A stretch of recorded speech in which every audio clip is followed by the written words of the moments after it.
percent composition and empirical formula. So last class, or last video, if you remember, we did mole mass atom conversions.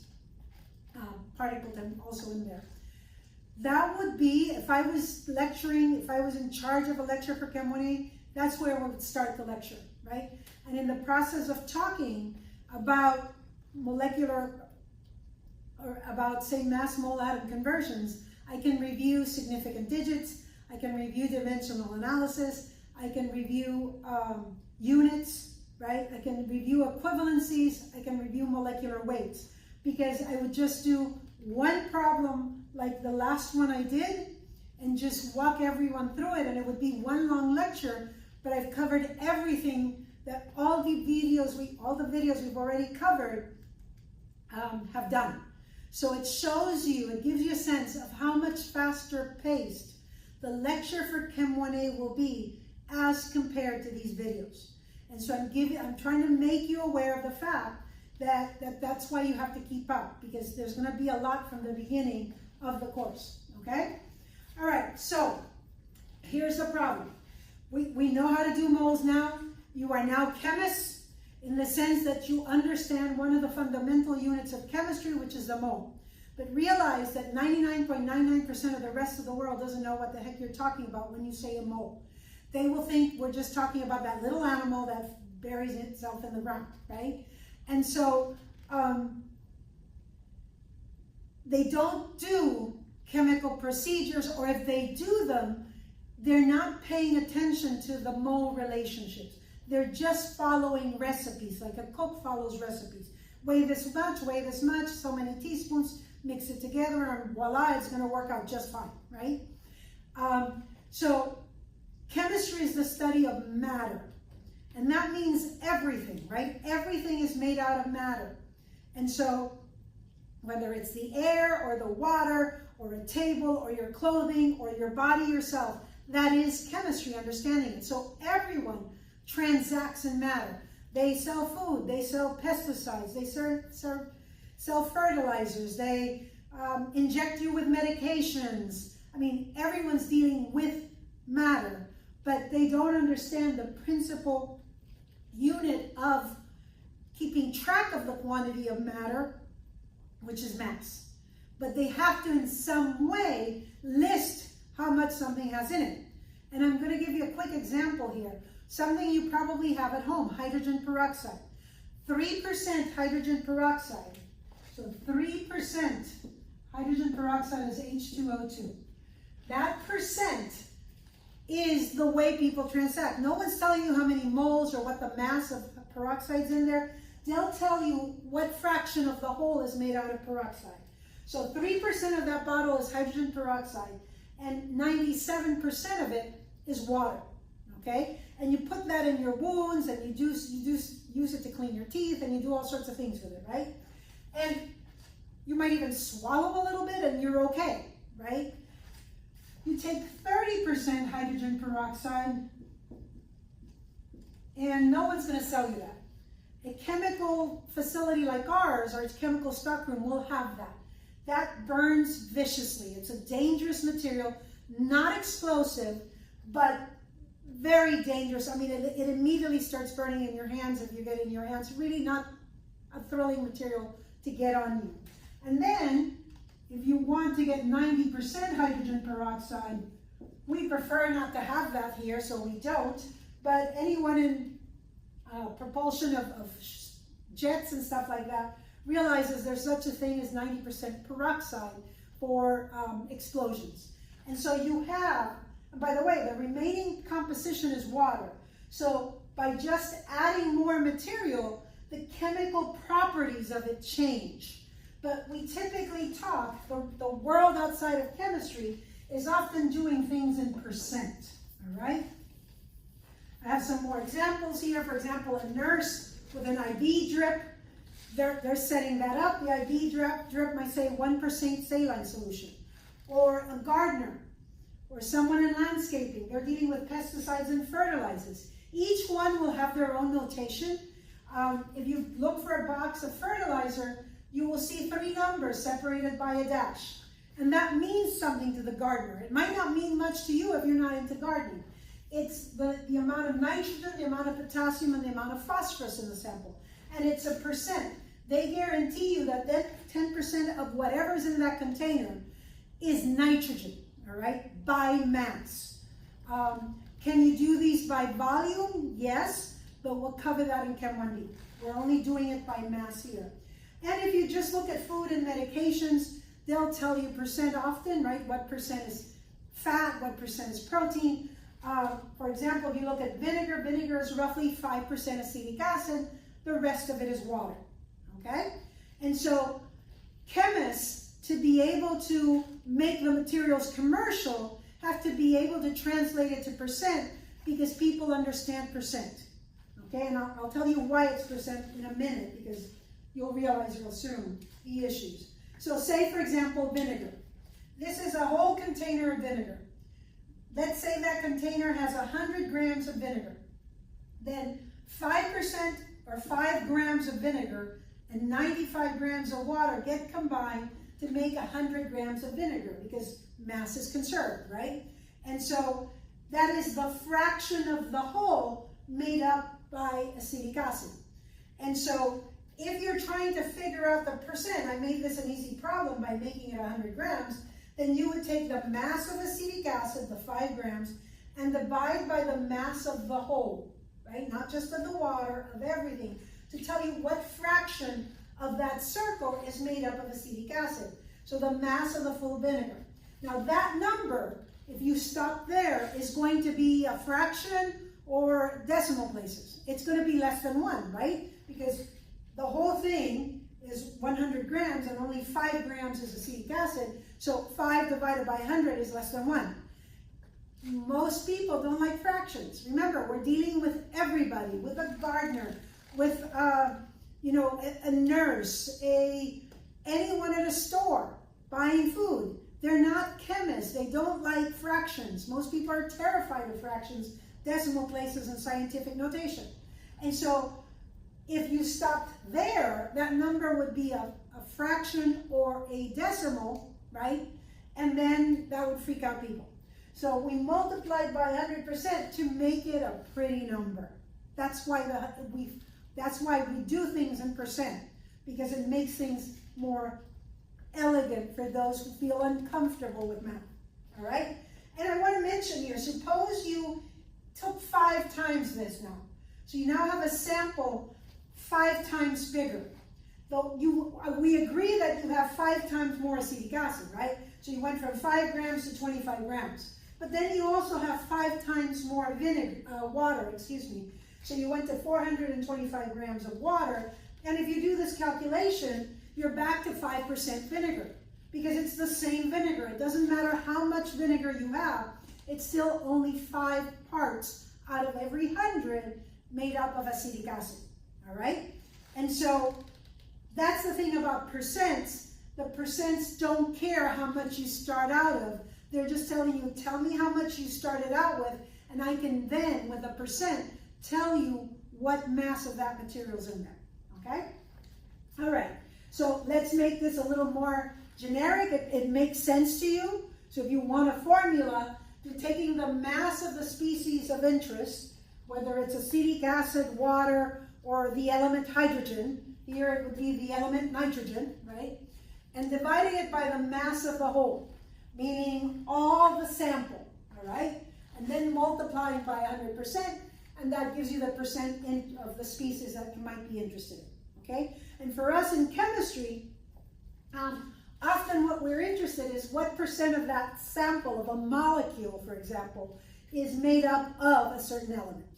And it turns out that this is useful because we do have something called elemental analyzers. We can put a certain type of chemicals into this gizmo, into this machine, instrument, and it'll spit out at us what percent is carbon, what percent is nitrogen, what percent is oxygen. And so that becomes important, and I'll give you a story of why in a minute. But let's go figure out a percent carbon, all right, in the molecule octane.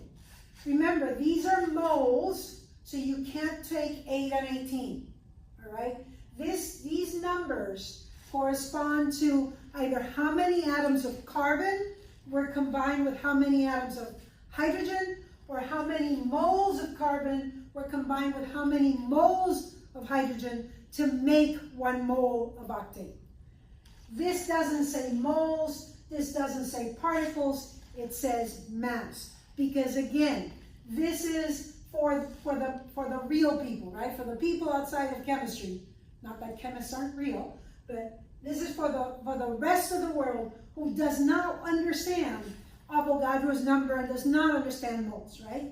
And so you're going to have to find mass. So you're interested in the mass of carbon, right? So you're going to go, that's the species of interest, so you want mass of C over mass of C8H18, right? This is the species of interest, that's the whole, that's everything.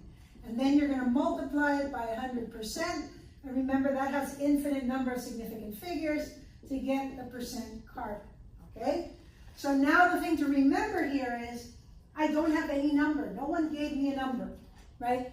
In the previous problems, we started out with 232 grams of this. So I'm going, where do I get my numbers? Because at least when I look at this equation, I have 2 unknowns, right? But the interesting thing is that the percent is the same no matter what you start out with. So you can pick whatever you want.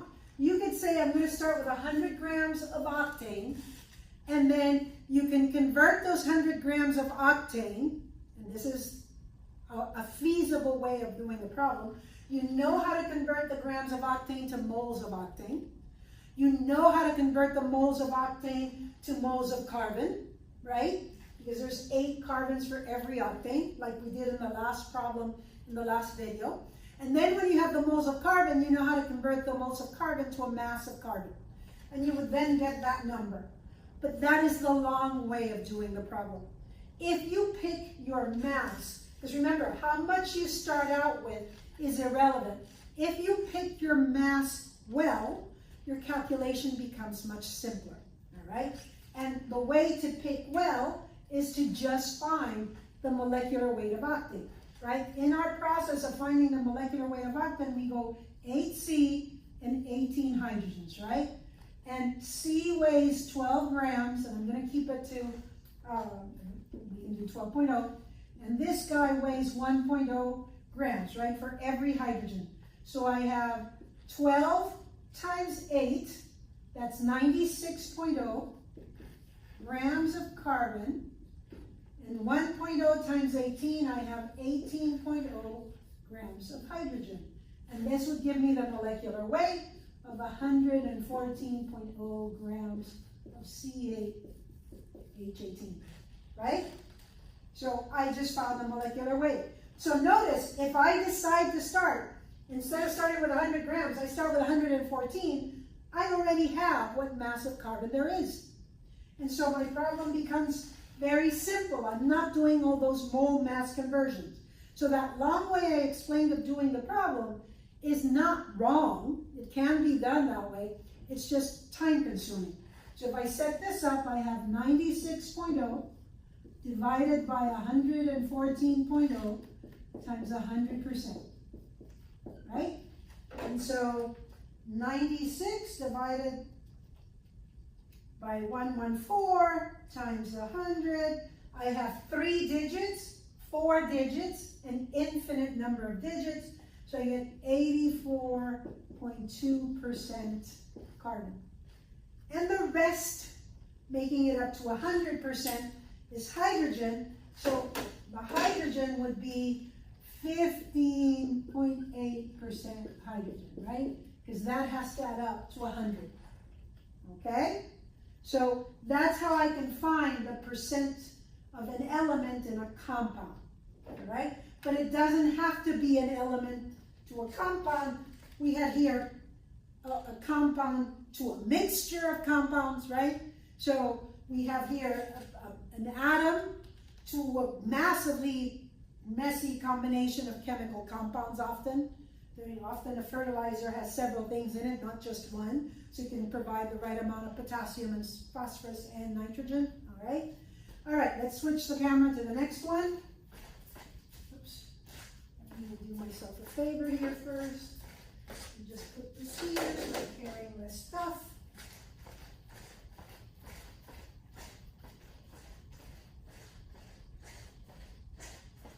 My shoes are really squeaky today, so sorry.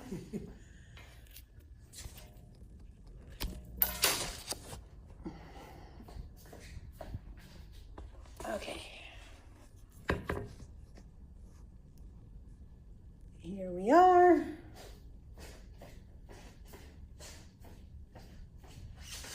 Okay, so like I said, you have also a way of dealing with mixtures of compounds. So say, for example, you're asked to combine 23 grams of sodium chloride with 160 grams of water. What is the percent sodium chloride?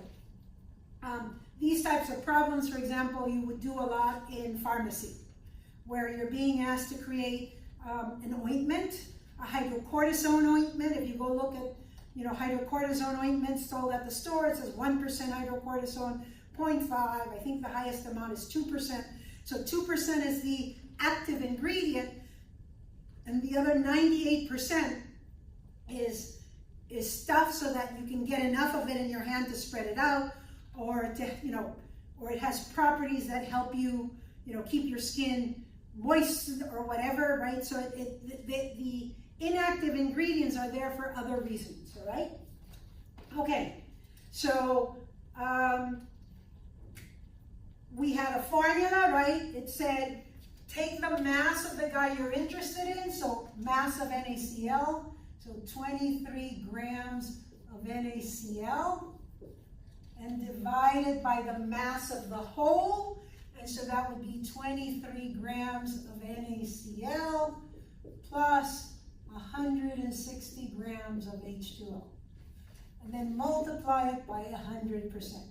And remember, percents have no units, so you're not paying attention to the units here. You're trying to figure out what fraction of the whole. The grams cancel out, so it's not an issue, but just to remind you that the units don't carry. So 23 divided by 183. 23 divided by 183 times 100, okay? And so this has 2 digits. This, when it's done, it's an addition, has 3, actually only 2 digits, because that 0 is assumed to be insignificant as the worst case scenario. So it works out to 12%. 12.6%, 12.5% roughly, but 12%, okay? If you wanted it to have more sig figs, you gotta give me masses with more significant digits. And again, this is not uncommon, calculations like this. I want to point out that we've done problems 2 ways here. We found the percent, we did it with masses, we did it with empirical formula. One could go and ask the question like, given 23 grams of sodium chloride, how much water do I need to add to make a solution 12%? And so that would make this your unknown. So here, in this equation, in this problem, the unknown was here, right? You got the data here to fill that out. But the question could be posed differently, in that you could have this information and that be asked this, or be given this and this to find that. So mathematically, the problems are the same in terms of it's the same equation, you're just looking for a different variable. We don't do every type of problem, but when you start practicing problems, you'll find that they start switching who's the unknown so as to better get you familiarized with the equation and the math for it. So don't be surprised. A lot of students think this is the problem she did, so she's going to give us exactly the same problem with just the numbers changed in the test. No, I might set it up differently to then go, given 23 grams of sodium chloride or 70 grams of sodium chloride, how much water must I add to make a 12% solution? And it's the same math, it's just who's the unknown is different. Okay, so this brings us to a very interesting situation, and this is the world of chemistry and the search of new drugs or new compounds that can be useful to humanity. When you when you're looking for new medication, for example, or you know, a new treatment for a disease, or you're looking for you know, some better glue, or you're looking for something else, we take information from our experiences and then try to see if there is a compound in that material we have used in the past that would do this. So I'll give a very strange scenario here. So you go to some part of the Amazon and you start talking to a community that has lived in the Amazon for a long time, and you realize that no one there gets migraines. Or if they get migraines, the migraines go away quickly. And you start talking to the people, go, yeah, when we get a headache, we drink this, right? And so you're going, you drink what, right? And so you go looking at that material, and now you're trying to figure out how that material was made, where it came from, and what chemical in there is active that might be actually having this effect, okay? And so let's say, again, for the sake of argument, that this comes from some tree, you know, from the leaves of some tree in the Amazon that only grows in the Amazon, right? So now what you're doing is you've got to get some of those leaves, right? And so you get some of those leaves, but you're going to need so much material that you probably need to grow some of those trees yourself. So you're going to have to learn how to grow the trees, extract the leaves from it, because you can't take all the trees out of the Amazon, although clearly we're trying by burning them down or to clear for farm fields. You have to grow the leaves. You got to, in terms of, you got to grow the trees so you can have an ample source of leaves without depleting the Amazon of their leaves for that particular tree. You now are going to grind that leaf and make leaf juice, for lack of a better word. With that leaf juice, you're now going to start testing it to see if you can identify the compound in some way. And you know, you're going to separate it into different groups of compounds, because there are going to be millions of compounds in that leaf. And you're going to keep trying to figure out which one of them, which separation. You know, I separated the aqueous components of the leaves from the organic components. That's easy. By adding water, the ones that are water-based separate, the ones that are not water-based typically float or will dissolve in an organic solvent. And so slowly I am able to isolate the chemical that I think has this effect. But I don't know what the chemical is, right? I mean, I might have some general idea, like, hey, this chemical dissolves in water, or this chemical dissolves in the organic layer, or it interacts with alcohol in this way. But I don't exactly know the molecular formula of that compound, all right? So when we did the percent carbon problem with octane, I want you to show us what we did. We had the molecular formula. I told you it was C8H18. And from it, you were able to find the percent carbon and the percent hydrogen. So that would suggest that if I have a chemical compound and I can find the percent of each element in it, should I be able to backtrack and figure out what's the formula? What is the molecular formula? The answer number one is, yes, we have a device that for many materials, not everything, but for many materials, you just put a sample in, as long as the sample is pure, and it gives you what percent is carbon, what percent is hydrogen. I think it does oxygen, sulfur, and nitrogen. All right? So I can get this data, a percent amount of each element from a pure substance. The problem is I can't go backwards, right? I can't go exactly backwards because when I did this, when I went that way, I had the molecular weight, right? Since I had the formula, I started out with the molecular weight. I don't have the molecular weight. So it brings the question up, if I can't go backwards exactly, where can I go? Well, if you have the percent, you can find something called the empirical formula.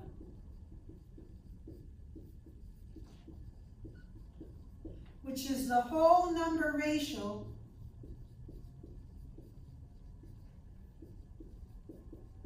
and I'll explain that in a minute, between the elements in the compound.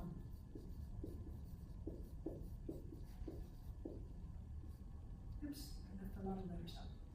Elements in the CMPD compound, all right? that empirical formula, I'll explain what it is in a minute. But then, after you do that, if you stick that compound in something called a mass spectrometer, that pure compound, it will give you the molecular weight, okay? And so you're able to get here, all right? So if you have a molecular weight, you've got that. If you've got an elemental analyzer,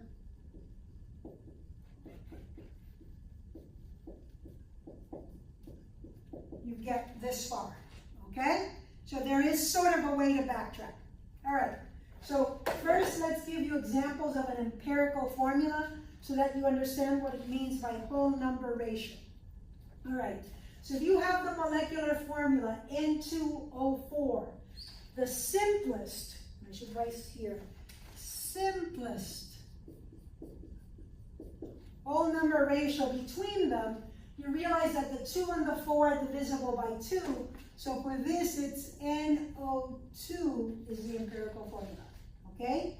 For water, there's nothing you can do because one of them's already a 1.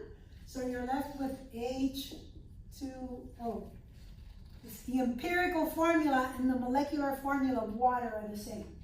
If you look at pentane, actually this is pentene, you notice that both numbers are divisible by 5.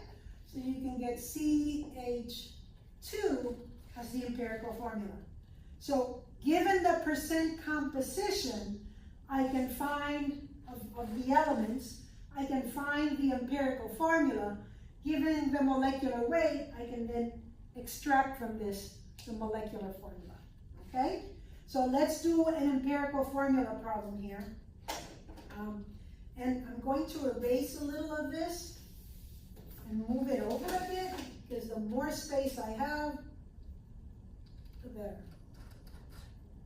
Okay, I think this is supposed to be a V. All right, okay, so I've got 74% oxygen and the rest is nitrogen. So I do my math, 100 minus 74.1 is 25.9% nitrogen. So that's easy, okay? So I have the percent of each one to be able to decide the empirical formula, because you're being told that you can do this, right? So I'm looking at this and I'm going, okay, how do I use this? And the first thing I remember is, you know, to get the formula, so the formula looks like this, right? So it's going to be NXOY, right? That's the empirical formula, or if you're going to the molecular formula, you need to tell me how many atoms of nitrogen there are and how many oxygen atoms there are for the empirical or the molecular, right? So this has to be either number of particles, but it can also be number of moles. And remember, mass to moles is a much shorter calculation than mass to particles. So rather than do this in terms of particles, we want to do this in moles. So I got to find moles of nitrogen and moles of oxygen, and I know how to convert mass of nitrogen, mass of oxygen to moles, right? But I don't have mass. I have percent. The fun thing about percent, if you remember, is that it doesn't matter how much you start out with. You can start out with 1 gram, 100 grams, 500 grams. The percent stays the same. So if I make a smart choice of the mass I start out with, I can immediately, or the mass I start out with of the compound, I can then make faster use of these numbers.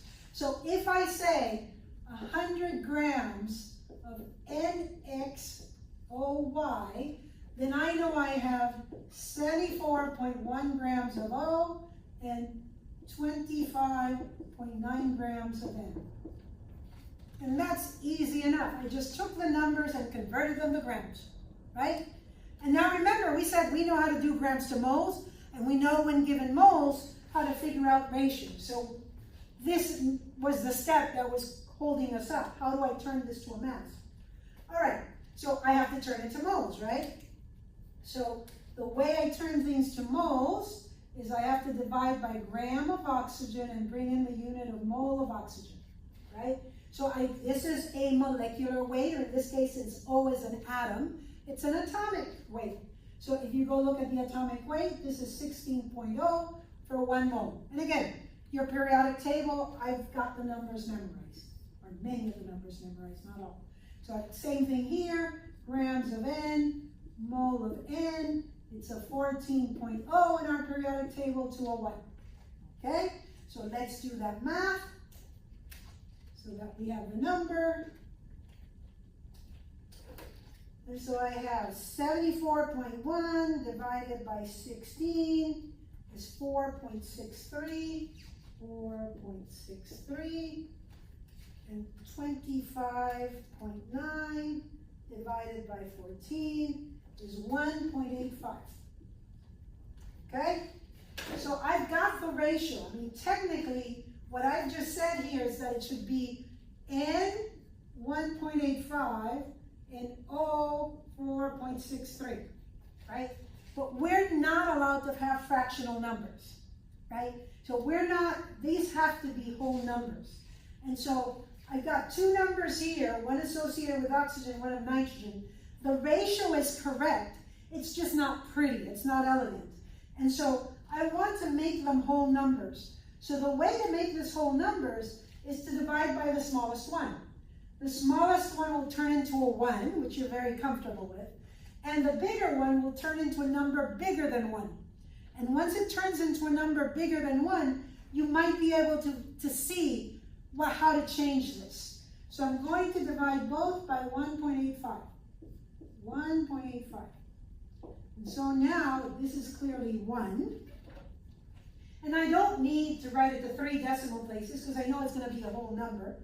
4.63 divided by 1.85, 2.50.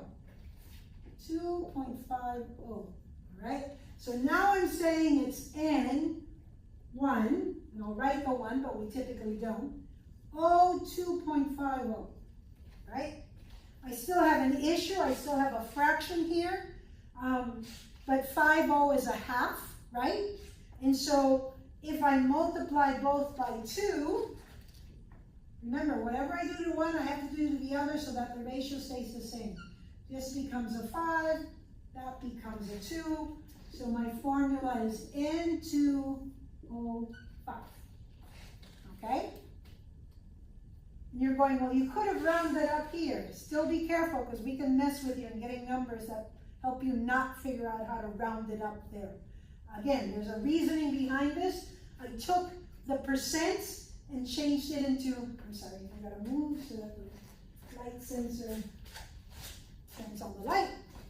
So I changed it to a mass because I've got to find X and Y, and X and Y are either number of particles or number of moles of particles. So I changed it to mass, divided by the atomic weight of each one, got a number. I have that ratio, it's just that it's not elegant.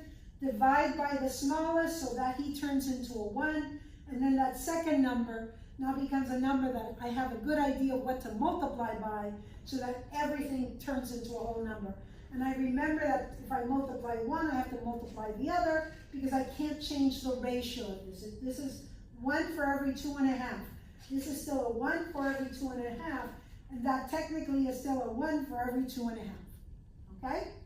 All right, so this is the empirical formula. Is it the molecular or not? I don't know, because I don't have a molecular weight. For some compounds, the empirical and the molecular are the same. For others, it is not. All right? So let's move on to another part of the problem to practice this. And again, for the problems, you can turn off the video, do it yourself, and then come watch me do it.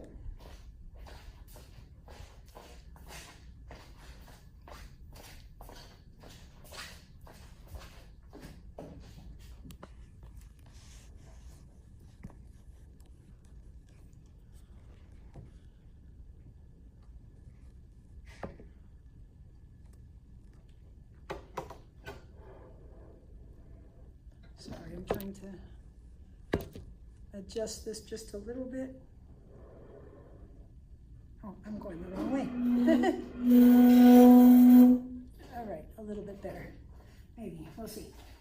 Okay, So I have the compound vanillin, and if you're asking, is that vanilla? Yes, that's the main ingredient in vanilla. So 63.16% carbon, 5.28% hydrogen, 31.56% oxygen. Just walking over here, get my calculator. Okay, so again, I gave myself a lot of space. So we start off with 63.16 grams of carbon, right? Because I assume I have 100%. 5.28 grams of hydrogen, 31.56 grams of oxygen, right? And then I have to change it to moles. So I have 1 mole, 12.0 grams. And again, I know my atomic weight, so that's why I can do this quickly. 1 mole, 1.00 grams. I think it only has 1 decimal place, but I gave you 2. 1 mole, 16.0 grams. All right, so that changed it to grams. 63.16 divided by 12. I have 5.26. This is 5.28. So roughly it looks like these two are the same, right? 31.56 divided by 16 is 1.97. Okay? So then the next step is to divide by the smallest. I have the ratio, and those are moles, right? So if you want, I can write that here. Mole of C, mole of H, mole of O. And then I divide by the smallest, so I divide by 1.97. 1.97, 1.97. And that clearly turns that into a 1. So I have 5.28 divided by 1.97, 2.68 roughly. 5.26 divided by 1.97, 2.67. Okay? So things are a little better. Right now I'm at C, 2.67, H, 2.67, O, 1. Right? I still have something that is not elegant, so I got to figure out by what number to multiply these just to make that pretty. If you are aware, 0.67 is the same as 2/3, right?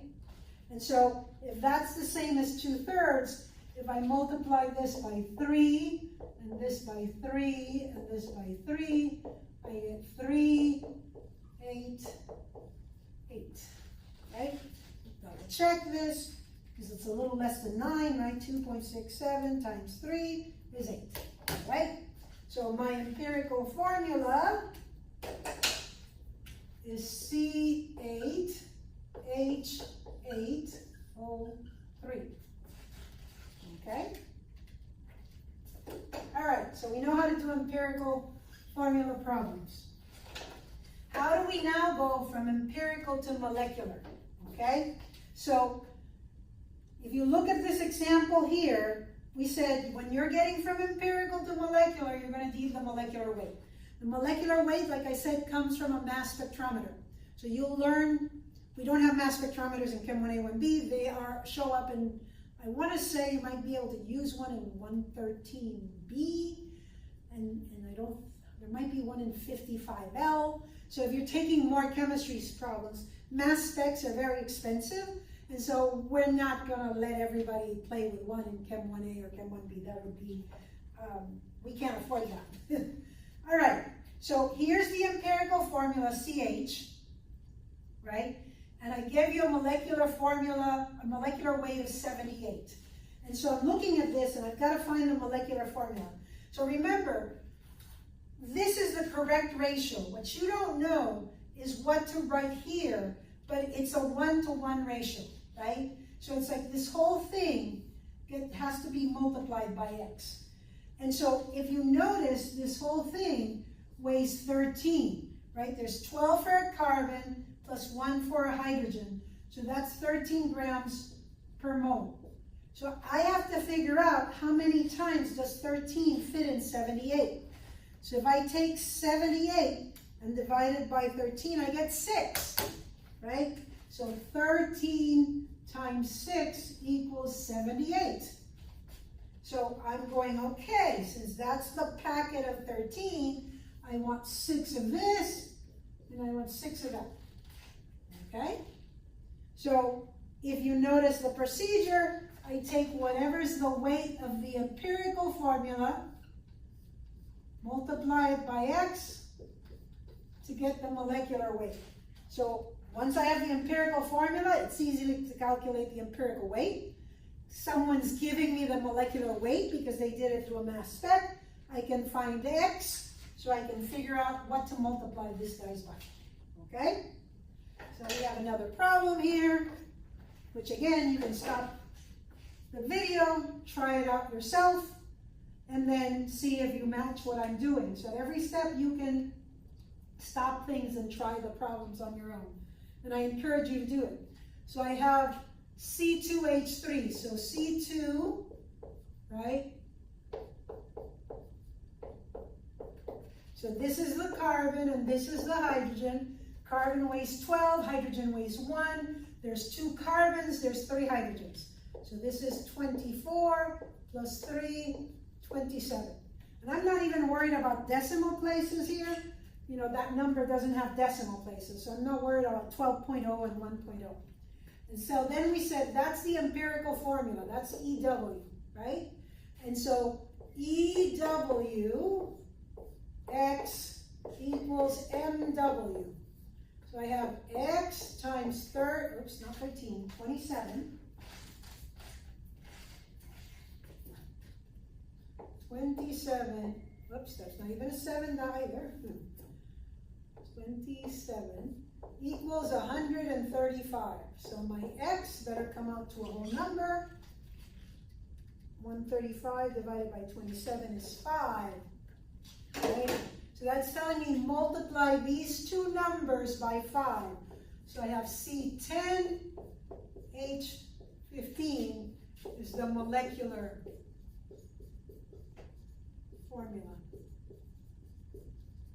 for this particular compound. Realize that there are many compounds that might have that empirical formula, so you need that molecular weight. You're not going to guess randomly which one it is.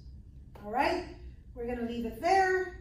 I think next topic, I'm trying to remember what next topic is, but I can't off the top of my head. I think we start with ions next. All right.